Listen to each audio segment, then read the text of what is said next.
Okay, 3, 2, 1.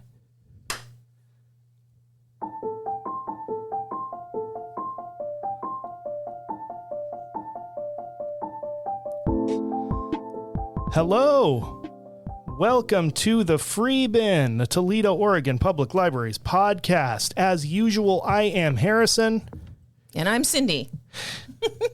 And we're going to be getting a little weird with some old arcade software today. Yeah. This is going to be our second attempt at doing a video podcast.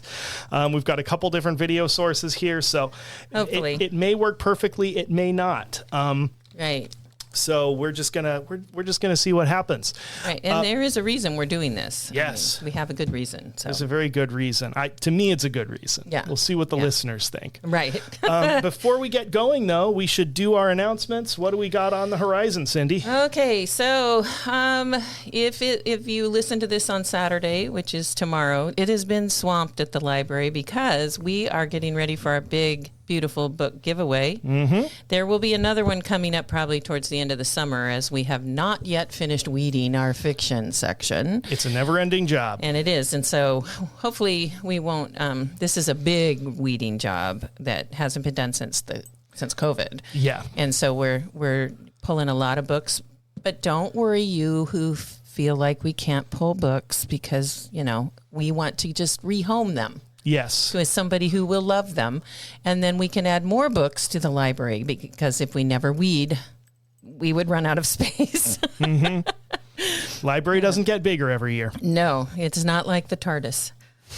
And let's see. And then on the 17th of July, is that correct? Yes. Thursday night, 6 to 8, we have our community conversation, which is due to a grant from the Oregon Humanities for Oregon Humanities Grant for Rural Libraries. And we were the lucky recipients of a grant to host community conversations. And this first one is about the history of Toledo.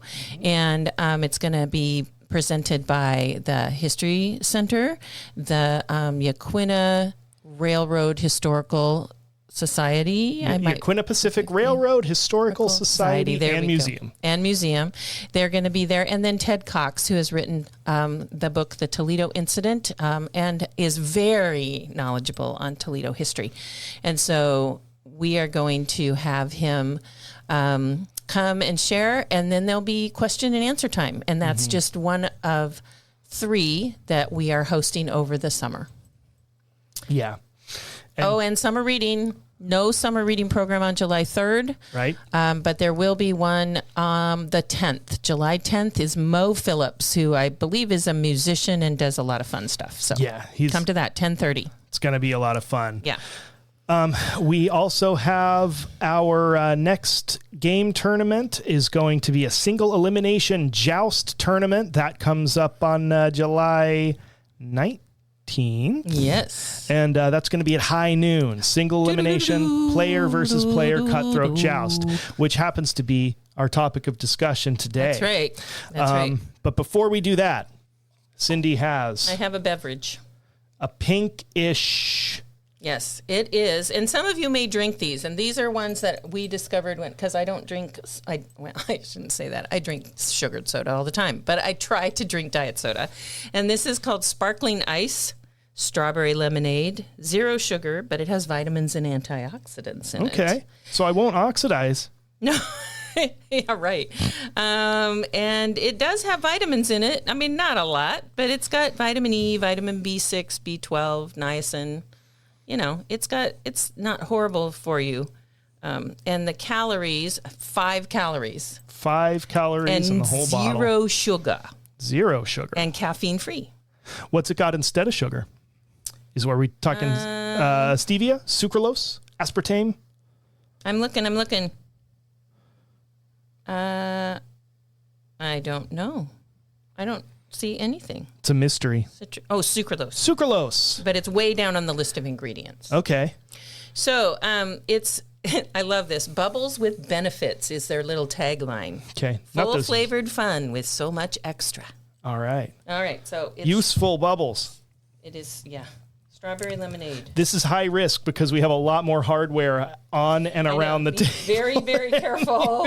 All I need to do is dump it on the laptop. So, yeah, I'm going to scoot my chair away so I do not carry them over the laptop because knowing me, I'd dump it. I'm just going to risk it. I've got a keyboard in my lap. Let's see what happens. Smells like strawberries. It does smell like strawberries. Okay, ready? Ready.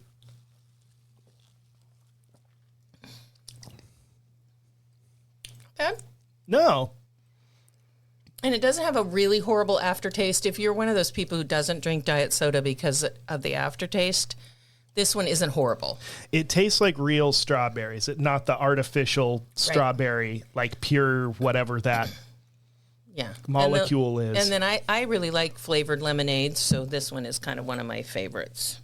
It's nice. But they have the really good ones. They have like mango, and they have pineapple, and they have coconut, and they have a ton of flavors. So, I'm not like I'm not paid by Sparkling Ice. Not paid by them. No sponsors here. No. So. Yeah, that's good. Okay.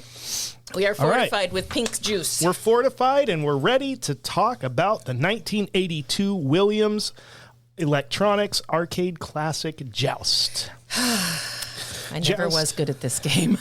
It's fun to be bad at. That's kind of what makes it special. So Joust came out after Defender. It's similar to Defender in some ways. Okay.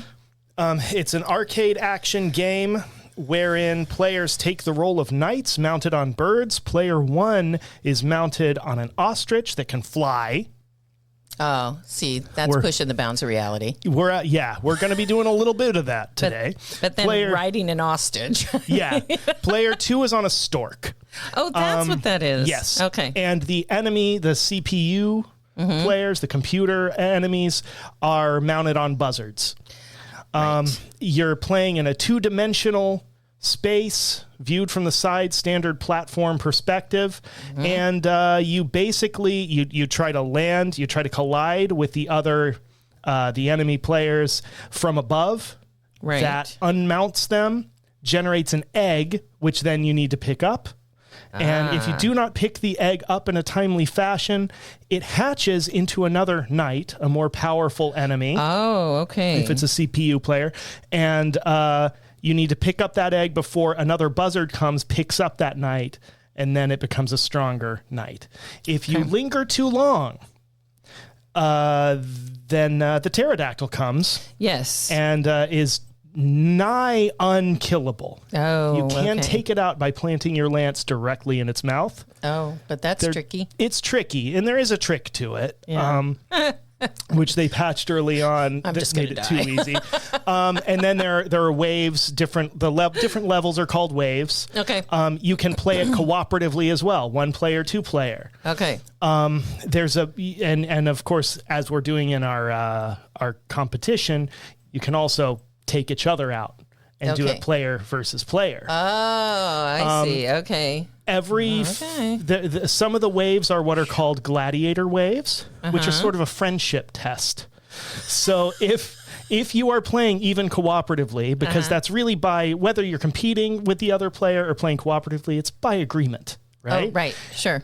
In a team wave, if you avoid colliding with each other, you each get like 3,000 points. Oh. In a gladiator wave, the first player to kill the other player gets 3,000 points. Oh. So that's how you know who your friends are. Yeah, no kidding. So so I will not be attacking you.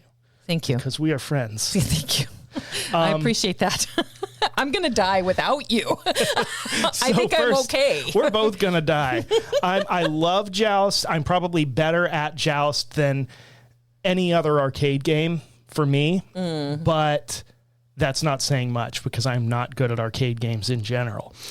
Well, if anybody, watched the last one where we did this and I played Doom, I barely survived the easiest level ever on Doom. So, I think we're going to do just fine. Yeah, okay. So here's what we're going to do. First, we're going to play a little bit of Joust. I'll introduce you to the gameplay. Right. And then... So I don't know what I'm doing. We're going to get a little weird with it, and I am going to try and make sense of the game. So this is going to be a video podcast. So please watch this if you can. Bear with us. If this works. Right. But I'll try to be descriptive anyway. Okay. So I'm going to go ahead and put a quarter in the machine, a couple quarters. Okay. We don't have a joystick hooked up. We are playing on archive.org. They have this software available to play in browser. I'll post a link in the show notes so you can play this game yourself. Yeah. Cindy, your controls. Yes, tell me. I've mapped for you. A is going to be your This left. A? Yeah. Okay. D is going to be your right. So you'll use your... A and D. Yeah, Okay. right there. Your flat button is going to be space, so just kind of mind the trackpad there. I realize that's kind of in the way. So I'm going to put a couple quarters in for us. So boom, boom. I can only go forward, backwards, and up, right? Yes. And my flap is to go up. Oh, dear. Your flap is going to be every press is Which going to one be am I? one Am I flap. the yellow guy? Yep, you're the yellow knight, Whoa, and we hello. just bounced off each other. And so what's interesting about Joust, and these are the bounders, the most basic enemies after us. I'm at an odd angle. There we go. Oh, hello. It really gives a sense of weight. There's a sense of physicality here Yeah, that a there lot is of kind of. arcade games of Whoa. this time, Oh, no. did not have. I died. So the fact that you're flapping Okay. once, So before you, I'm sorry. yeah, How do I kill these guys? Oh, hit them from above. hit them from when above. when you collide, the highest player unmounts the other. Oh, I did it. Now you want to get that Yeah, I egg do. Okay. and get this other guy Whoa. first. Good dodge. Woo! You'll notice the screen wraps. You go off one Oh, I edge, see, yeah. you come out Okay. on the other. I'll let you get that guy. Oh, thank I'll you. come up to the top. I love the way the little ostriches skid. The running, the little skid sound effect, it's all just great. It feels great, Yeah, especially it in the is. context Pretty of cool. early 80s arcade games. A lot of it was pretty blocky, straightforward. Oh, I missed him. And in this one, there's a simple physics in play. The more you flap, the more momentum you get, and the harder it is I see to... that. Whoa. No, There we up, go. up. And the harder it is to control that momentum. Run as Uh-oh. fast- Uh-oh. Don't want to hit you. Oh, did you get the little thing? Your little egg there? Oh, you get yours. Okay. See? Woo! And it's a Player team wave, so we got cooperation. that. This is wave 3. See, we're doing great. What's happening on the bottom here? It's The starting to bridge burn. is burning away, and it's Oh! exposing the lava. I forgot to mention the lava. There's lava at the bottom, and there's a lava troll that comes out and grabs you. Oh, I got hit. Ah, where am I? I think I died. I've still got No, a little that's juice you. in me. You got some juice. So Get those if I things. get down close here, let me see if I can get the lava troll up. Is the Oh, lava my troll? goodness. Oh, Oh, I'm my gonna goodness. get. Ah. Oh no, not quite. What's this guy? What's the little guy on the thing? So that's the second level player. That's a hunter. Those chase you, unlike the bounders. So we'll let him do his thing, and you'll see what a bounder does. See, he's a little more aggressive, the AI. So he's going to come for me. Oh boy. Oh, you're the little guy up. Oh, I Yeah. see. He's the one that's like looks like a knight. He's got his little gray outfit on. Yeah. So Okay. and here comes the pterodactyl because I took too long. It moves quick. Oh, yeah. It's kind of tough to avoid. He got me. Oh dear. Oh, you're still playing. I man. still got one left. I kind of held my own there until You the did. bridge started to burn. You did fantastic. And what's great about Joust is you get better at it quick, I find. Oh, there we go. Thy game is over. Thy game is over. So a little bit of history. This is such a weird game conceptually. Nothing makes sense. Yeah. You're flying, you're jousting on birds. The birds are spitting out eggs that hatch into more knights. There's a lava monster. It's just bizarre. Yeah. This game was developed. Part of the idea for this game was let's come up with a game that doesn't use a space theme. There were so many space themed games Right. in these early things. So they somehow or another arrived at this. This was in an era where you could get a game like this from a small team. So the team that created this was John Newcomer. He was the leader of the development team. This is the biggest thing he's known for to this day because it's a huge game. Yeah. It's actually pretty fun, I must admit. Yeah, I love it. The rest of the team was Bill Futzenreuter, Okay. Janice Woldenberg Miller, and Python Angelo were the artistic team. And Python Angelo also did a lot of work with pinball stuff. So he did the cabinet art, and he did a lot of art for pinball games too. He was sort of a character. Well, with a name like Python, you kind of have to live up to that. Yeah, Romanian American, very much a not having known the man. He passed away in 2014, but he was known for being kind of a jovially sleazy character. And good. I don't know him. I don't know how much to praise or hesitate on talking about this guy. Right. But very, very good artist, very well regarded. He was winning. I've heard that he beat Salvador Dali in an art contest when he was an undergrad. He was amazing. Janice Woldenberg Miller, those great animations. So that was her work, as I understand it, and she based that on Edward Muybridge's 1902 book Animals in Motion was one of the references she used for actual birds to try and bring some life to this. Right. Right. Well, they were interesting. The whole concept's just so bizarre to me because it's so weird. Somebody's riding ostriches. I mean, who thinks of that? Yeah. Who went, oh no, horses are that's too blah. Let's do something wild, and ride an ostrich. Although I know that people do because I've seen movies where they have ostrich races, and I know that people do ride ostriches, but frowned upon. Yeah, I would not think good for the ostrich. No. And Tim Murphy and John Kotlerick were the other two on the development team. Oh, okay. So real small. Yeah. Like a room full of people. Right. It was written in assembly code. So this is old school, obviously everything was old school. Yeah, it was a while ago. It was in the 80s. 40 plus years ago. But yeah, it's a simple game graphically, but it communicates everything it needs to. I mean, the player sprites are 20 pixels high, but it tells you everything you need to know. You know it's a pterodactyl, you know it's an ostrich. Right. And it's just a lot of fun. It's a level of wacky that you don't see. Right. And the fact that it kind of tricks your brain into accepting that these birds are heavy because you have to flap so much, and every press of the button is one flap of the wings. And those are your only controls are stick left and right. Right. The original cabinet has a two-way restrictor plate. It only moves left and right on that joystick. And then one press for one flap. So you have to press to get momentum. Right. And so it feels heavy. It feels almost sporty more than gamey because so much unpredictable stuff is going to happen on that screen, especially when you really get going. Right. But those are the basics of Joust.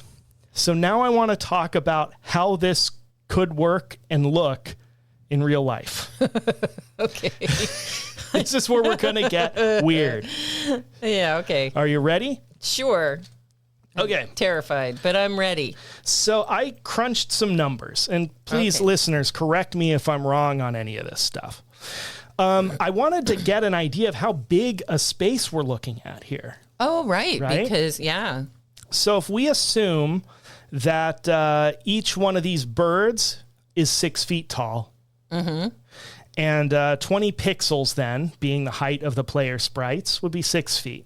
Say like ostrich height. Okay. Maybe.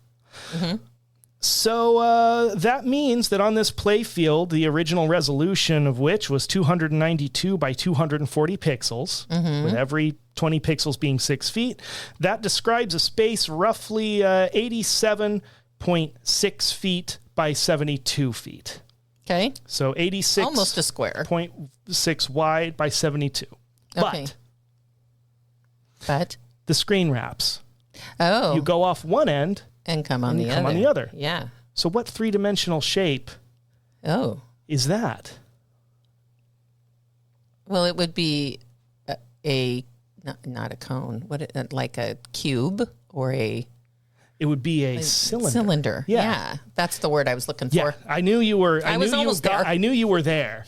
I can see it. But I'm being weird, so I threw you off. Okay, so it's a cylinder. It's a cylinder. How high? It's 72 feet high. 72 feet. Yep. And then 80. Well, how does that wrap around then? So if it's 87.6 feet in circumference, that comes to 27.89 feet in diameter. Okay. So this circular hole in which this is taking would be about 28 feet across, which is That's pretty tight. It is tight. But that's just, we're considering that just still in 2 dimensions. Right. These birds have to be big. They have a wingspan. Right. So, right. And so do the pterodactyls. And so do the pterodactyls. So they have to have a wingspan appropriate to a bird that can lift a human being. And we're assuming these are going to be the smaller size adults, right? These are jockeys. Right. So these are not going to be like, big people. They would be like 5'5", 140 pounds. I'm thinking if you've got jockeys on birds jousting, you're going to want somebody no more than 5'5", maybe 5'3", and really buff because they have to hold the lance. Someone strong and small and light. Right. So, being generous here. Okay.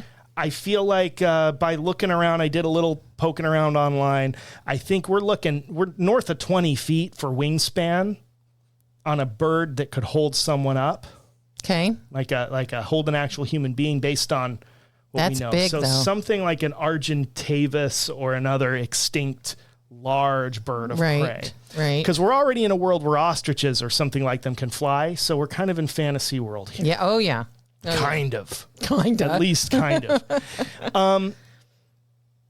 But that means that if we're dealing with this, we're dealing not in the circumference of the hole potentially, but the turning radius of the bird is what we're seeing. Right. So we need to tack on another, if we're saying a bird with a good enough wingspan for this, 24 feet maybe, I may be wrong in that, add another 12 feet onto the sides. They got to have some room. So we're looking at least like a 55, maybe 60-foot hole now, diameter, I think. Right. If the birds are turning, like the head of the bird is turning in a 28-foot radius. Right. And so that's kind of what the physical space would look like. We're in the crater of a volcano with an active, permanent lava lake at the bottom. With a troll. With a troll in it. I could not find any example of a real-life lava lake that has a lava troll. But dang it. There are volcanoes that have a permanent or semi-permanent lava lake at the bottom, like Mount Nyiragongo in the Congo, in Virunga Park. That has a permanent basaltic lava lake at the bottom. Right. It's pretty dangerous in there. A lot of carbon. Some tragic stuff has happened with carbon dioxide leaking out of that, toxic gases. Yeah. And then the heat alone. If we're talking about a basaltic lava lake, that's running upwards of 1,000 degrees Fahrenheit. That's upwards of 2010 C. Not accounting for the hazards presented by the gas. So if you were in a cylinder, even a 60-some foot wide cylinder above an active lava lake, you're in a glass furnace, right? Yeah. Nobody's flying birds in there. No. So we run into some physical problems. I was going to say that goes against any, unless they're wearing like suits. Right. And their birds are protected too. So I don't think we can do this in real life. Exactly. I don't is the either. bottom line. I know. So that kind of runs me through just the thought experiment of, could we do this in real life? Right. I mean, you look at some of the other games, like you could do Doom in real life. You could do Street Fighter in real life. Mm-hmm. But Joust and, Defender and Galaga and those, some of those other games, no, you can't do that. But it is interesting to imagine that. Thank you for going with me. Yeah, no, I mean, no, I meant that in a nice way. I was laughing because I would love to see ostrich fighters with lances. Yes. I would love that. That would be so cool. I mean, really, think about it. But and technically, you probably could do it. Well, okay, technically you couldn't, but it's more believable without the lava lake. Yeah, the lava lake really throws a wrench in things. Yeah. And I'm sure we're not the first people to tackle this problem a little bit, because a few years ago it did get put into pre-production for a movie. Of Joust? Based on Joust, but I believe that project died. I don't think they're doing it now. And they couldn't tackle the physics. if they ever do, I feel like it's going to be either the best or the worst movie to come out that year. And I'd still go see it. I'll definitely see it. I'm sure I would love it. I would still either go see way. it. There was a sequel to Joust, Joust 2. Survival of the Fittest, which nobody played. It's more complex. You can change to you can change mounts. Oh, it's got some interesting. It really does have interesting dynamics. It's a good game. It's just Joust is so straightforward in its really mechanics that I feel like it kind of suffers when you complicate it even a little bit. Well, and that's the fun thing about it for me as a non-game player. I've been just kind of coerced into doing this. I coerce Cindy into playing games sometimes. Because I don't mind being mocked by my children's friends. He knows who he is. I think Joust is probably so much easier than having to go through a tunnel and explore a space. You are basically just trying to avoid or land on top of. I mean, that would be my strategy. How many people can I land on top of? Yep. And to get points and get my little eggs and stay alive. And so having just really only 3 controls is really good for non-coordinated people like me. And due to that kind of physicality of it, you learn a lot quicker, at least in my experience. I was saying before, is you play 3 or 5 games of this and you immediately feel yourself getting better at it, as opposed to a more, a game like Pac-Man or something where you're kind of memorizing patterns. It's a different kind of learning. This kind of injects itself into kind of the physical learning to throw a ball through a hoop kind of thing that your brain is maybe, depending on your preferred learning style and how into it you are, you may take to that quicker and feel yourself getting better and getting farther, getting to the first pterodactyl wave, where it's just you and the pterodactyl. That sounds awful. Yeah, it's intense. Well, I mean, I think, so for me, if somebody is like, it'd be kind of fun to do the Joust tournament, just come and practice. Yeah, go come for and it. just practice. And it's up there to play, and you can practice as many times as you want, and just figure out the controls. Because seriously, people, they are extremely easy. If I can do it, anyone can do it.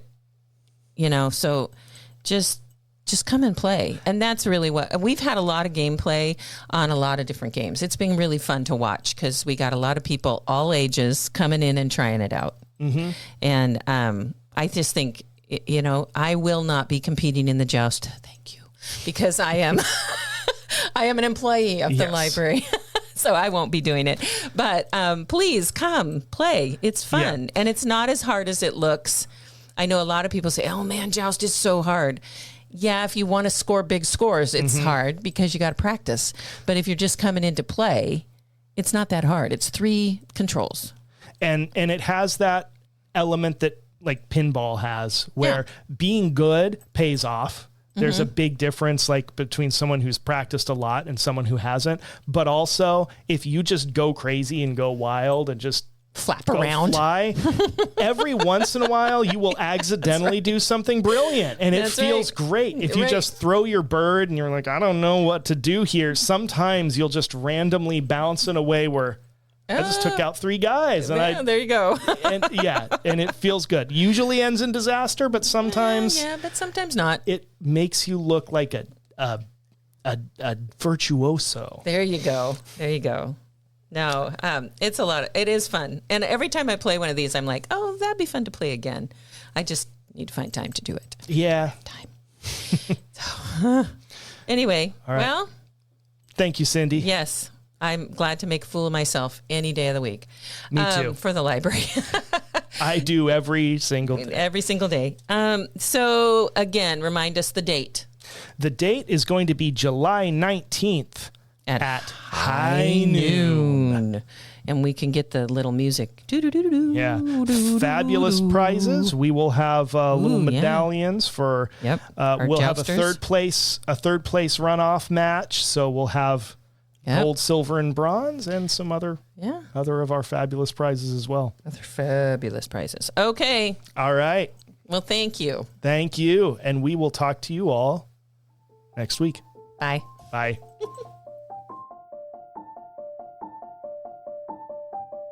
The Free Bin is a production of the Toledo Public Library, which is part of the Lincoln County Library District in beautiful Lincoln County, Oregon. Writing by Cindy Balek and Harrison Baker. Original music and editing by Harrison Baker. The views and opinions expressed on this podcast are those of the speakers and do not necessarily reflect those of any organization they represent. Good night.